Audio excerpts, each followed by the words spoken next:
Hello friends, எல்லாருக்கும் வணக்கம். இன்றைக்கி நம்ம சேனலில் என்ன வீடியோ பற்றி பார்க்க போகிறோம் அப்படின்னு பார்த்தீங்கன்னா, மல்டிபிள் பேங்க் அக்கௌண்ட் ரிலேட்டடான இஷ்யூஸ் எல்லாம் என்னென்ன இருக்குது, ஸோ அதை எப்படி நம்ம சால்வ் பண்ணணும், ஸோ அதை எப்படி நம்ம வராமல் அவாய்ட் பண்ணணும் அப்படின்றத நம்ம பார்க்க போகிறோம்.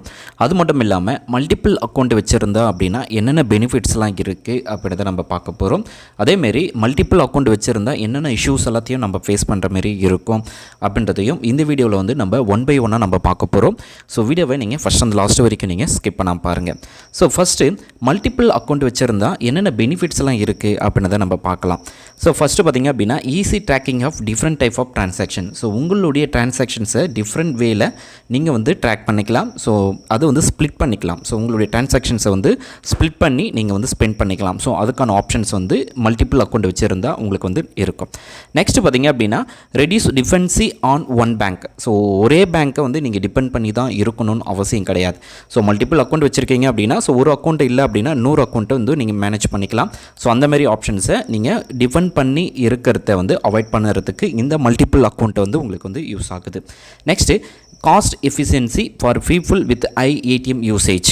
ஸோ ஒரே பேங்க் அக்கௌண்ட் வச்சுருக்கீங்க அப்படின்னா ஸோ ஒரே ஏடிஎம் யூஸ் பண்ணும்போது மல்டிபிள் டைம் நீங்கள் யூஸ் பண்ணுறீங்க அப்படின்னா ஸோ அதுக்கு வந்து பார்த்திங்கன்னா மல்டிபிள் சார்ஜஸ் வந்து கொடுப்பாங்க. ஸோ அப்படி இருக்கும்போது ஸோ இந்த சார்ஜஸையுமே நீங்கள் வந்து அவாய்ட் பண்ணுறதுக்கு உங்களுக்கு வந்து ரொம்பவே யூஸ்ஃபுல்லாக இருக்கும். ஸோ இந்த எல்லாமே பார்த்திங்க அப்படின்னா எல்லாமே அதேமாதிரி செப்பரேட் அக்கௌண்ட் ஃபார் ஒரு டிரான்சாக்ஷன், ஒரு பர்டிகுலர் டிரான்சாக்ஷன்ஸை வந்து நீங்கள் வந்து யூஸ் பண்ணணும் அப்படின்னா ஸோ அதுக்குன்னு சொல்லி செப்பரேட்டாக நீங்கள் ஒரு அக்கௌண்ட்ஸை வந்து மெயின்டைன் பண்ணலாம். ஸோ டிரான்சாக்ஷன் ஆன்லைன் டிரான்சாக்ஷன்ஸ்க்கு மட்டும் நீங்கள் யூஸ் பண்ணணும் அப்படின்னு நினச்சிங்க அப்படின்னா ஸோ அதுக்குன்னு சொல்லி தனியாக ஒரு அக்கௌண்ட்டை வந்து மெயின்டைன் பண்ணிக்கலாம். ஸோ இந்தமாரி டிஃப்ரெண்ட் கைண்ட் ஆஃப் இதில் வந்து பார்த்திங்க அப்படின்னா மல்டிபிள் அக்கௌண்ட் வச்சுருக்கவங்களுக்கு ரொம்ப நிறைய யூஸ்ஃபுல்ஸ் இருக்குது.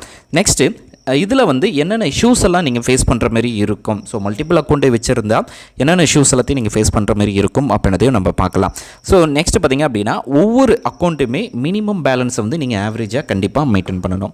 ஸோ மல்டிபிள் அக்கௌண்ட் வச்சுருந்தாலும் சரி அதில் எல்லா அக்கௌண்ட்லேயுமே அதுக்கான ஒவ்வொரு பேங்க்கும் ஒவ்வொரு டைப் ஆஃப் மினிமம் பேலன்ஸ் வந்து வச்சுருப்பாங்க. ஸோ அந்த அக்கௌண்ட்டில் நீங்கள் வந்து மினிமம் பேலன்ஸ் வந்து மெயின்டைன் பண்ணணும். அப்படி இல்லை அப்படின்னா ஸோ ஒவ்வொரு சார்ஜஸாக உங்களுக்கு மினிமம் பேலன்ஸ் சார்ஜஸ் இருக்குது, அதுக்கப்புறம் ஏடிஎம் சார்ஜஸ் இருக்குது, ஸோ அதுக்கப்புறம் செக் புக் சார்ஜஸ் இருக்குது, இந்தமாரி ஆனுவல் சார்ஜஸ், ஸோ இந்தமாரி நிறைய சார்ஜஸ் வந்து உங்களுக்கு கொடுப்பாங்க. ஸோ அதுமாரி கம்மியாகும்போது உங்களுக்கு வந்து அந்த அக்கௌண்ட்டை நீங்கள் மெயின்டைன் பண்ண முடியாத அளவுக்கு உங்களுக்கு வந்து இருக்கும். அதாவது inefficiency use of your funds. So இந்தமாரி மினிமம் பேலன்ஸையும் நீங்கள் மெயின்டைன் பண்ண முடியாத சுச்சுவேஷன்ஸ் இருக்குது அப்படின்றதையும் அவங்க வந்து சொல்லியிருக்காங்க. நெக்ஸ்ட்டு இதில் வந்து ஒரு முக்கியமான விஷயத்தை வந்து நீங்கள் கவனிக்கணும். ஸோ மல்டிபிள் அக்கௌண்ட் வச்சுருக்கீங்க அப்படின்னா ஒரு சில விஷயத்தை வந்து நீங்கள் வந்து டிரான்சாக்ஷன் பண்ணும்போதும் சரி டிரான்சாக்ஷன் பண்ணதுக்கு முன்னாடியும் ஒரு சில விஷயங்களை வந்து நீங்கள் கண்டிப்பாக பார்க்கணும். ஸோ இதில் வந்து நம்ம பார்க்க போகிறது பார்த்திங்க அப்படின்னா ஒரு பர்சன் இருக்காங்க, ஒரு பர்சனுக்கு வந்து பார்த்திங்க அப்படின்னா மல்டிபிள் அக்கௌண்ட் வச்சுருக்காங்க. ஸோ அதாவது ஒன்றுக்கு மேற்பட்ட பேங்க் அக்கௌண்ட். ஸோ இதில் வந்து உங்களுக்கு நான் தெளிவாக உங்களுக்கு எக்ஸ்பிளைன் பண்ணுறேன். ஸோ இதில் வந்து பார்த்திங்கன்னா ஒரு பர்சன் வந்து பேங்க் அக்கௌண்ட் வந்து ஒரு 4 பேங்க் அக்கௌண்ட் வச்சுருக்காங்கன்னு எடுத்துக்கலாம். So bank account 1, bank account 2, bank account 3, bank account 4. So first bank அக்கௌண்ட்டை பொறுத்த வரைக்கும் பார்த்திங்க அப்படின்னா அவங்களுடைய சேலரி அக்கௌண்ட்டாக அவங்க மெயின்டைன் பண்ணுவாங்க. ஸோ பேங்க் அவங்களுடைய சேலரி அக்கௌண்ட், அதாவது அவங்களுடைய சேலரி அக்கௌண்ட் வந்து கிரெடிட் ஆகிற, அதாவது சேலரி வந்து கிரெடிட் ஆகிற அக்கௌண்ட்டை தான் சேலரி அக்கௌண்ட் சொல்லுவாங்க. ஸோ அந்த அக்கௌண்ட்டுக்கு மினிமம் பேலன்ஸ் வச்சுருக்கணும் அப்படின்னு அவசியம் கிடையாது.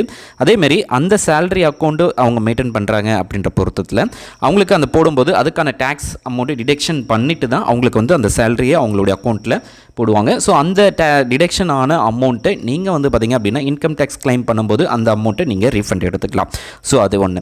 நெக்ஸ்ட்டு இந்த அக்கௌண்ட்டை வந்து பார்த்திங்க அப்படின்னா சேலரி அக்கௌண்ட் இருக்கிறதுனால ஸோ சேலரி அக்கௌண்ட்டில் இருந்து மற்ற அக்கௌண்ட்டுக்கு எல்லாத்துக்குமே ட்ரான்ஸ்ஃபர் பண்ணுவாங்க. ஸோ ஃபஸ்ட்டு சேலரி அக்கௌண்ட் வச்சுக்கலாம்.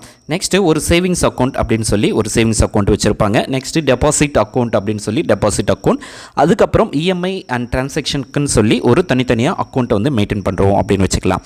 ஸோ இப்போ வந்து சேலரி அக்கௌண்ட் மெயினான அக்கௌண்ட்டில் இருந்து நீங்கள் எல்லா அக்கௌண்ட்டுக்கும், அதாவது சேவிங்ஸ் அக்கௌண்ட்டுக்கு ஒரு சம் அமௌண்ட்டை நீங்கள் ட்ரான்ஸ்ஃபர் பண்ணி நீங்கள் செலவு பண்ணுறீங்க.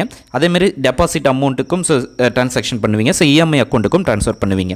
ஸோ இதில் வந்து உங்களுக்கு எந்தவித டேக்ஸும் உங்களுக்கு கிடையாது. ஏன்னா சேலரி அக்கௌண்ட் உங்களுக்கு கொடுக்கும்போது உங்களுக்கு போடும்போது அதில் சேலரியுடைய டிடிஎஸ் அந்த டேக்ஸை வந்து டிடெக்ஷன் பண்ணிட்டு தான் உங்களுக்கு போடுறாங்க. ஸோ இதிலே வந்து பார்த்திங்க அப்படின்னா டெபாசிட் அக்கௌண்ட்டில், அதாவது எஃப்டி அண்ட் ஆர்டி அவங்களுடைய கைட்லைன்ஸ் படி ஸோ 40,000க்கு மேலே உங்களுக்கு வந்து உங்களுக்கு இன்ட்ரெஸ்ட் வருது அப்படின்னா ஸோ அதில் வந்து உங்களுக்கு டிடிஎஸ் பிடிப்பாங்களே தவிர, அதாவது அந்த டேக்ஸ் பிடிப்பாங்களே தவிர, மற்றபடி உங்களுக்கு வந்து எந்தவித அதாவது டேக்ஸும் உங்களுக்கு வராது. ஸோ உங்களுடைய பேங்க் அக்கௌண்ட், ஏன்னா இந்த எல்லா அக்கௌண்ட்லேயுமே பார்த்தீங்க அப்படின்னா உங்களுடைய பேன் நம்பர் வந்து ரிஜிஸ்டர் ஆகிருக்கும். ஸோ அதனால் உங்களுக்கு வந்து எந்தவித டேக்ஸும் வராது. ஸோ இதிலே வந்து பார்த்தீங்க அப்படின்னா ஒரு பர்சன் வந்து பேமெண்ட் கொடுக்குறோம் அப்படின்னு எடுத்துக்கலாம். ஸோ உங்களுடைய ஃப்ரெண்டுக்கோ உங்களோட ரிலேட்டிவுக்கோ யாருக்கோ நீங்கள் வந்து பேமெண்ட் கேட்குறாங்க அப்படின்னு சொல்லி ஒரு 3 lakhs கொடுக்குறீங்க அப்படின்னு எடுத்துக்கலாம். ஸோ அந்த பர்சனுக்கு உங்களுடைய அக்கௌண்ட்டில் இருந்து, ஸோ இந்த அக்கௌண்ட்டில் இருந்து அவங்களுடைய பர்சனுடைய அக்கௌண்ட்டுக்கு நீங்கள் ட்ரான்ஸ்ஃபர் பண்ணுறீங்க அப்படின்னு எடுத்துக்கலாம். ஸோ அப்படி ட்ரான்ஸ்ஃபர் பண்ணும்போது அவங்க வந்து அந்த யூட்டிலைஸ் பண்ணிவிட்டு திருப்பி ரிட்டர்ன் பண்ணும்போது எந்த அக்கௌண்ட்டில் இருந்து அவங்களுக்கு போச்சோ அதே அக்கௌண்ட்டுக்கு அவங்க அதே அமௌண்ட்டை வந்து ரிட்டர்ன் பண்ணுறாங்க அப்படின்னா உங்களுக்கு வந்து பார்த்திங்க அப்படின்னா எந்தவித இஷ்யூஸும் வராது. ஸோ அது வந்து திருப்பி வருது அப்படின்ற பட்சத்தில் அது உங்களுக்கு எக்ஸ்ட்ரா இன்கம் மாரி வரும். ஸோ அது வந்து பார்த்திங்க அப்படின்னா அதை நம்ம பேமெண்ட், அதாவது வெரிஃபை பண்ணும்போது ஸோ இந்த அக்கௌண்ட்டில் இருந்து போனதுனால ஸோ அதே அக்கௌண்ட்டுக்கு அந்த அமௌண்ட் வந்து ரிட்டர்ன் ஆகிடுச்சு அப்படின்றத நம்ம வந்து கணக்கு சொல்லிக்கலாம். ஸோ இது வந்து ஃபர்ஸ்ட் ஆஃப் டிரான்சாக்ஷன். உங்களுடைய அக்கௌண்ட்டில் இருந்து உங்களுடைய ரிலேட்டிவ்க்கு வந்து பார்த்திங்க அப்படின்னா உங்களுடைய அக்கௌண்ட்டில் இருந்து அவங்களுடைய அக்கௌண்ட்டுக்கு ட்ரான்ஸ்ஃபர் ஆகிடுச்சு. ஸோ அவங்க வந்து அதை யூஸ் பண்ணிவிட்டு அகெயின் உங்களுடைய அக்கௌண்ட்டுக்கு அதே அமௌண்ட்டை ரிட்டர்ன் பண்ணிட்டாங்க. ஸோ அப்படி இருக்கும்போது உங்களுக்கு வந்து எந்தவித இஷ்யூஸும் வராது. நெக்ஸ்ட் வந்து பார்த்திங்க அப்படின்னா உங்களுடைய பேங்க் அக்கௌண்ட்டில் இருந்து அவங்களுடைய ரிலேட்டிவ்க்கு பேங்க் அக்கௌண்ட் ட்ரான்ஸ்ஃபர் பண்ணிடுறீங்க.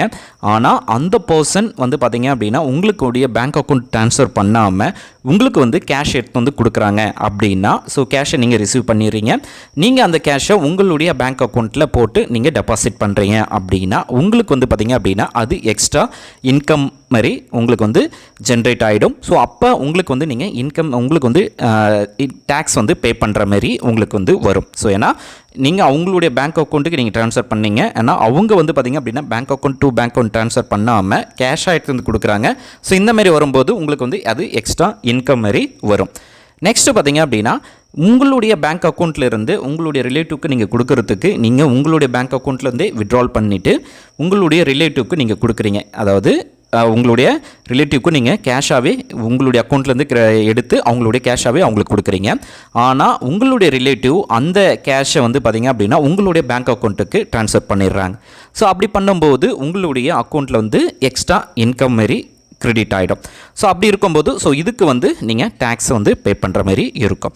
ஸோ ஆனால் இதே மாதிரி பார்த்தீங்க அப்படின்னா உங்களுடைய ரிலேட்டிவ்க்கு வந்து நீங்கள் கேஷ் கொடுக்குறீங்க, ஆனால் அவர் வந்து அக்கௌண்ட்டுக்கு, அதாவது உங்களுடைய ரிலேட்டிவுடைய அக்கௌண்ட்டுக்கு ட்ரான்ஸ்ஃபர் பண்ணுறீங்க ஒரு கேஷை, அந்த லோன் அமௌண்ட்டை ட்ரான்ஸ்ஃபர் பண்ணும்போது அவர் ரிட்டர்ன் கொடுக்கறதுக்கு அவருடைய அக்கௌண்ட்டில் இருந்து கொடுக்காம வேறுடைய பர்சனுடைய அக்கௌண்ட்டில் இருந்து உங்களுக்கு ட்ரான்ஸ்ஃபர் பண்ணுறாரு அப்படின்னாலும் உங்களுக்கு வந்து பார்த்திங்க அப்படின்னா எக்ஸ்ட்ரா இன்கம்ஸ் வந்து ஜென்ரேட் ஆகிடும். ஸோ இந்தமாரி நிறைய காம்ப்ளிகேட்டட் இருக்குது. ஸோ எந்த அக்கௌண்ட்டில் இருந்து நீங்கள் லோன் வந்து அவங்களுடைய பர்சனுக்கு வந்து லோன் கொடுக்குறீங்களோ, கேஷாக கொடுக்குறீங்களோ, ஜிபே பண்ணுறீங்களோ அல்லது நெட் பேங்கிங் பண்ணுறீங்களோ அதே அக்கௌண்ட்டில் நீங்கள் வந்து ரிட்டர்ன் வாங்கிட்டீங்க அப்படின்னா உங்களுக்கு வந்து எந்தவித இஷ்யூஸ் வராது. ஸோ அந்த டிடிஎஸ் இஷ்யூ, அதாவது டிடிஎஸ்ஸாக இருக்கட்டும், ஸோ டேக்ஸ் பே பண்ணுற மாதிரி ஸோ உங்களுக்கு வந்து எக்ஸ்ட்ரா இன்கம் வந்து ஜென்ரேட் ஆகாது. ஸோ இந்தமாரி மல்டிபிள் அக்கௌண்ட்ஸை வந்து ஃபண்ட்ஸ் வந்து சேர உங்களுக்கு வந்து பார்த்திங்க அப்படின்னா நீங்கள் டேக்ஸ் பே பண்ணுற மாதிரி இருக்கும். அப்படி பே பண்ணாத பட்சத்தில் உங்களுக்கு வந்து இன்கம் டேக்ஸ்லேருந்து நோட்டீஸ் அனுப்புவாங்க. ஸோ அதனால் எந்த பேங்க் அக்கௌண்ட்லேருந்து நீங்கள் பேமெண்ட் வந்து ட்ரான்ஸ்ஃபர் பண்ணுறீங்களோ அதே பேங்க் அக்கௌண்ட்டில் ரிட்டர்ன் வாங்குற மாதிரி